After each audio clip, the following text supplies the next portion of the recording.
It was a proud pilot's mistake to let his child into the cockpit mid-flight. Soon, the aircraft spiraled into the snow. Frantic recordings captured those last moments.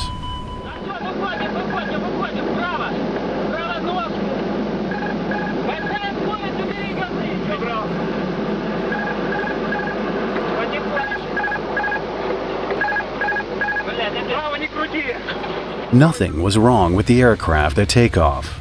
So what could have led to the sudden catastrophic crash? At 1:40 p.m., Aeroflot Flight Su-593 rises from Moscow's Sheremetyevo Airport. Soon, the aircraft becomes a faint trace of beacon lights that slowly fade into the distance.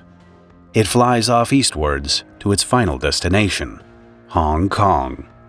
During its flight, the crew reports its position to the Novokuznetsk Air Traffic Control Center at 34,000 feet over vast stretches of Siberia. The local time was 12:30 a.m. on March 23, 1994, when the plane approached the Mongolian border. That was the last anyone heard. It vanished from the radar a mere 28 minutes later. Down on the ground, a bright flash blazes over the taiga. An Airbus A310-304 passenger plane is burning deep in the mountains.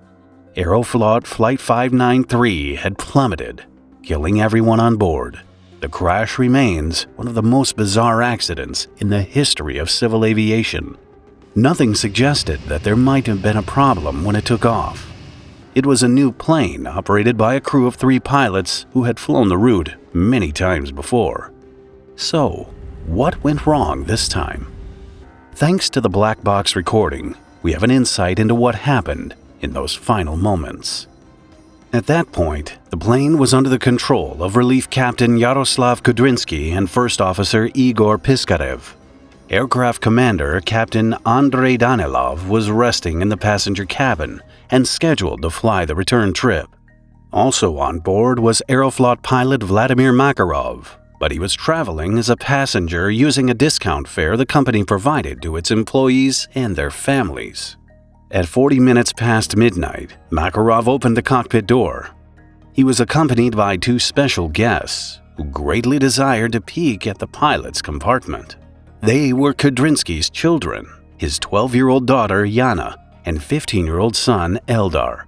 Kudrinsky was excited that his children could finally see him do his job, and he wanted to give them the thrill of flying. Yes, the kids were about to operate a passenger plane with 75 people on board. 43 minutes and 34 seconds past midnight, the first to take the controls was Yana. While the young pilot settles into her seat, let me tell you about Magellan TV, the documentary streaming service founded by filmmakers. From their aviation catalog, I just watched the Boeing 737 MAX, What Went Wrong? It's an in-depth analysis of 2 crashes that led to the grounding of the fastest-selling plane in history. If you like gripping documentaries, I highly recommend it. And it doesn't stop there. You can choose from over 3,500 hours of full-length documentaries covering everything from ancient to modern history, science, space, and disasters. That's the most varied history content available anywhere, and they add 15 to 20 new episodes every week. You can stream it all on your TV, laptop, or mobile device for just $4.99 per month. And as a special offer, Dark History viewers get the first month for free.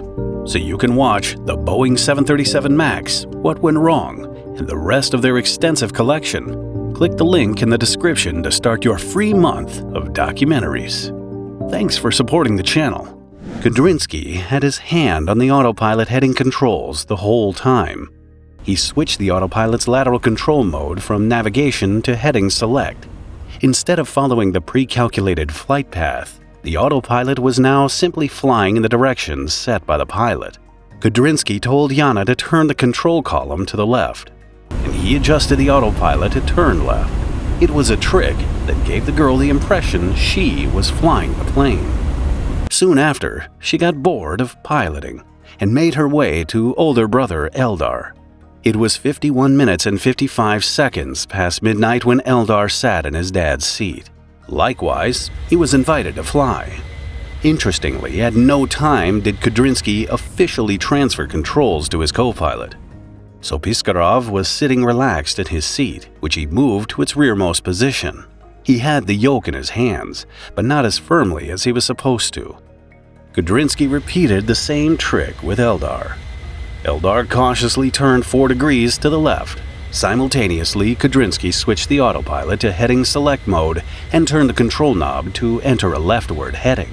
The autopilot turned the plane to the left as if Eldar had made the maneuver.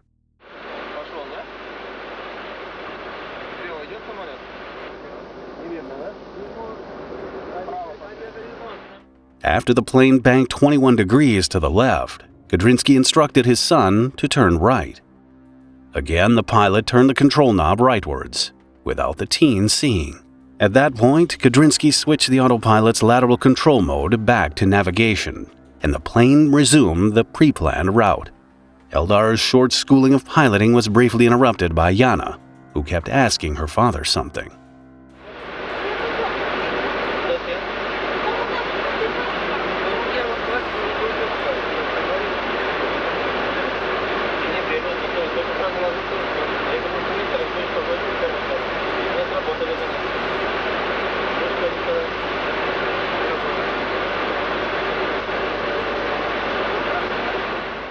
"55 minutes and 36 seconds past midnight. While Kudrinsky argued with his daughter, Eldar interrupted him with a question that confused everyone in the cockpit. The plane was unexpectedly rolling to the right.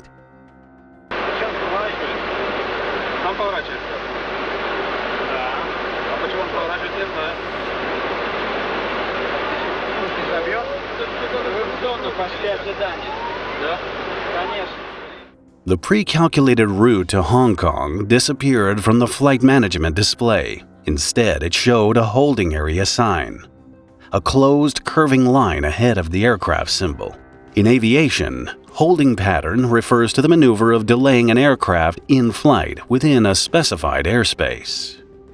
It is primarily used when the plane has arrived at its destination but cannot land yet. However, Flight 593 was still far away from its endpoint, and there were no airports in the vicinity whatsoever. All 3 pilots, including Makarov, who was still in the cockpit, were so occupied with the strange behavior of the plane that they didn't notice it rolled to the right more than 45 degrees.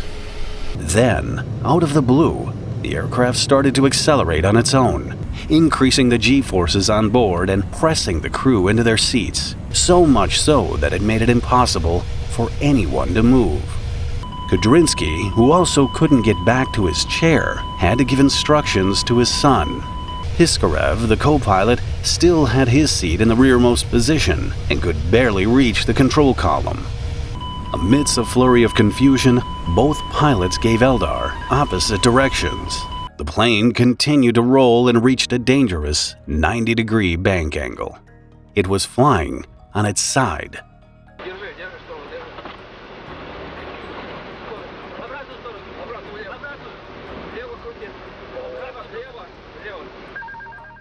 Suddenly, a loud beeping altitude alert warned that the plane had started to stall.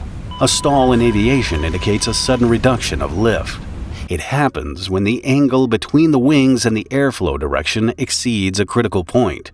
At this point, the wings lose the ability to produce lift, and the aircraft goes into a descent.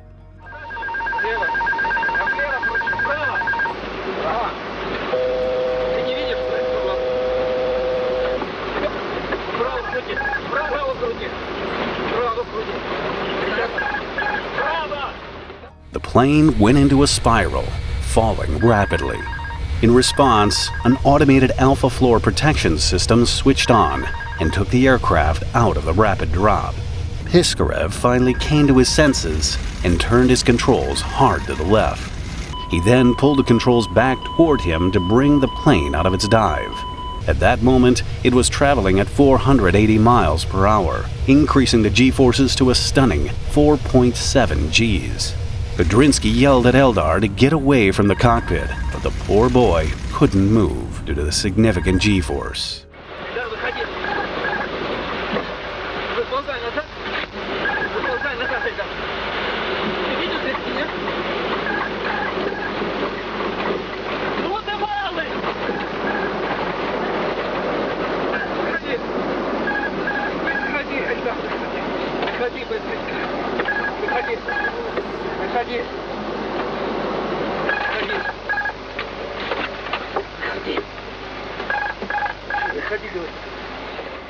Piskarev managed to level out the plane, but it started to climb at an almost vertical angle and slowed to 113 miles per hour.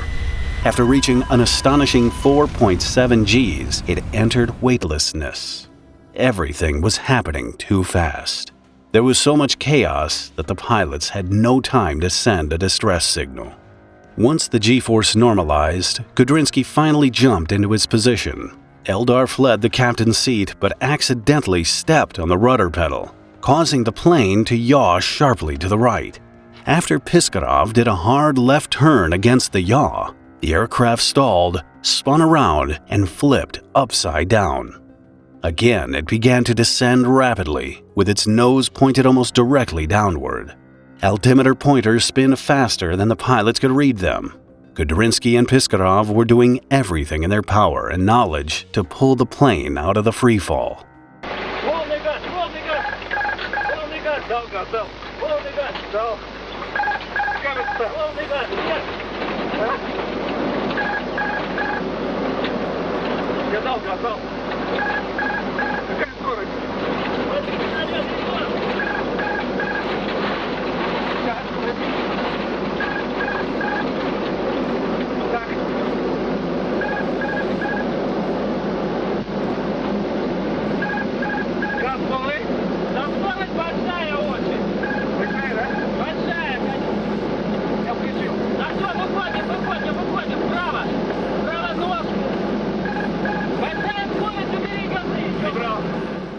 At this moment, the plane appeared to be recovering, but a reduction in speed and a right rudder kick sent it into another spin. Then, once again, the aircraft went into a dive.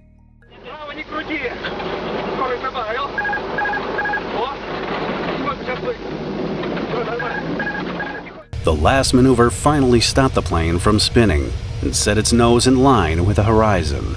Unfortunately, it happened less than 400 yards above the tree line.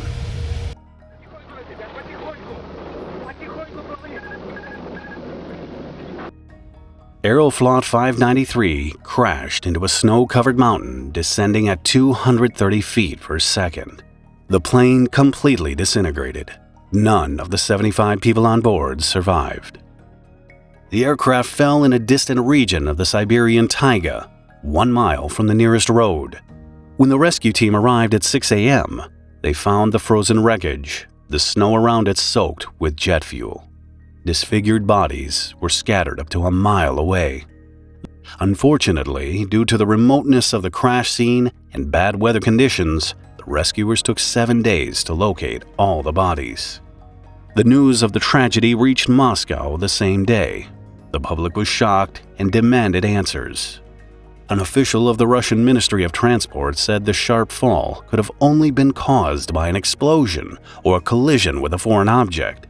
The Russian Interstate Aviation Committee investigators were also puzzled by how a brand new aircraft crashed without pilots sending any kind of emergency signal. At the time of the disaster, the plane was 2.5 years old, far below the average service life of 30 years. It was inspected before becoming operational and showed no deficiencies. Since it entered the Aeroflot Fleet, Airbus A310-304, registration Foxtrot Oscar Golf Quebec Sierra, served 846 flight cycles and accumulated 5,375 airframe flight hours. Most of these were on a route from Moscow to Hong Kong.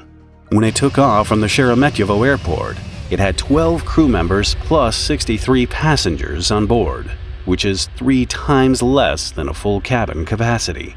The pilots who operated the plane were experienced crew members. Together, they had more than 14,000 hours of flight time. However, they only had 1,350 flight hours on the A310 combined. It is also important to note that before the A310, the 3 pilots had never flown an aircraft built in the West. Their flying experience was gained on Soviet aircraft, which were less sophisticated than the Western ones. In the early 90s, Airbus's advanced systems were a huge technological leap for Russian pilots, which they still had to get accustomed to. So did the 3 pilots on Flight 593. That turned out to be the key factor that caused the accident. In contrast to Soviet-made planes, Western passenger planes' autopilot vertical and lateral channels could be disengaged independently without affecting one another.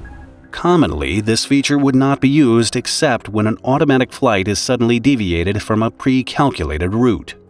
With the help of a yoke only, pilots could take control instantly instead of having to reach for the autopilot disconnect button. Unfortunately, this is how the disaster on Flight 593 began. When Eldar was holding the yoke in his hands, his father rolled the aircraft by adjusting the autopilot in heading select mode. However, when Kudrinsky switched the autopilot back to navigation mode, Eldar and Piskarov continued to hold the control column to the right. The system interpreted the action as the pilot's attempt to take over control and switched off the autopilot's lateral channel while maintaining control over other flight systems. The problem was that disconnecting only one channel wouldn't trigger either the visual or audio autopilot disconnect warnings. Neither Kudrinsky nor Piskarov noticed that the autopilot's lateral channel was disengaged. At that moment, Eldar was actually flying the plane with the help of Piskarov. As he gradually turned the control rod rightwards, the aircraft started to roll right. Since the turn was continuous, the predicted flight path on the screen showed a 180-degree turn, similar to a holding pattern. This confused the pilots for 9 seconds, during which the plane banked past 45 degrees to almost 90 degrees. With a bank angle steeper than the plane's design allowed, it started to descend quickly.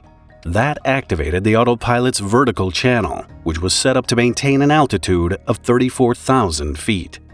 The autopilot, which no longer controlled the ailerons, used its other controls in order to compensate, pitching the nose up and increasing the engine thrust, thus increasing the G-force in the plane.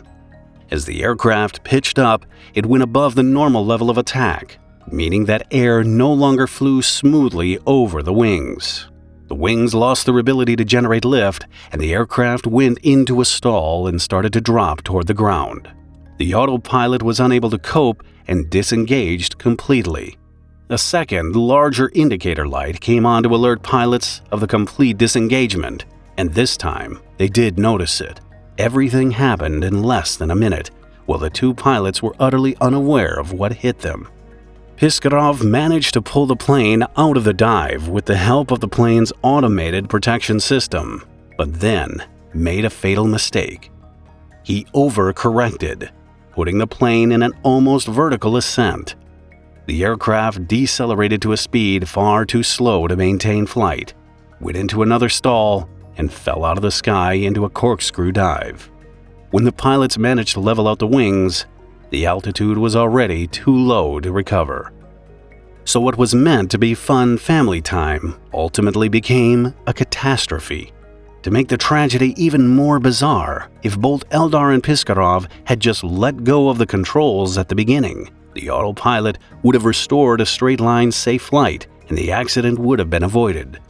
On June 3, 1994, an Interstate Aviation Committee official who participated in the investigation said the crash of the Aeroflot Flight 593 was due to incorrect crew actions that did not comply with the specifics of the operation of the aircraft. Aeroflot initially denied the children were in the cockpit and flew the plane, but when the voice recording was leaked to the press, the truth of how the aircraft crashed was crystal clear.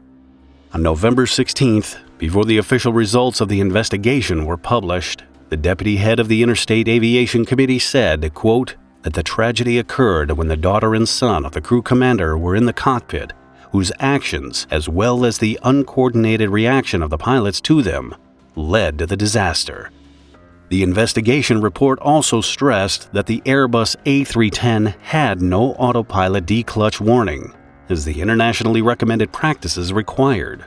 If present, the crew could have detected the disengaged autopilot in a timely manner and probably saved the plane. In months after the crash, Aeroflot lost about 30% of its potential passengers. The company retired the rest of its Airbus A310s and replaced them with Soviet Ilyushin planes. Long-distance flights were cancelled, except those highly profitable to Singapore and Sydney. The catastrophe prompted a criminal case, but was terminated because all accused had died in the crash. In accordance with international standards, Aeroflot paid compensation worth $20,000 for each victim and $20 for 1 kilogram of luggage. In addition, to show respect for the passengers and crew on board, the aircraft changed the flight number from SU-593 to SU-212. 75 lives lost in the crash of Aeroflot Flight 593 serve as a warning that sometimes it takes just a moment of recklessness to spark a disaster. Watch this episode next if you found this video interesting. Please add a like and leave a comment if you want to support the channel.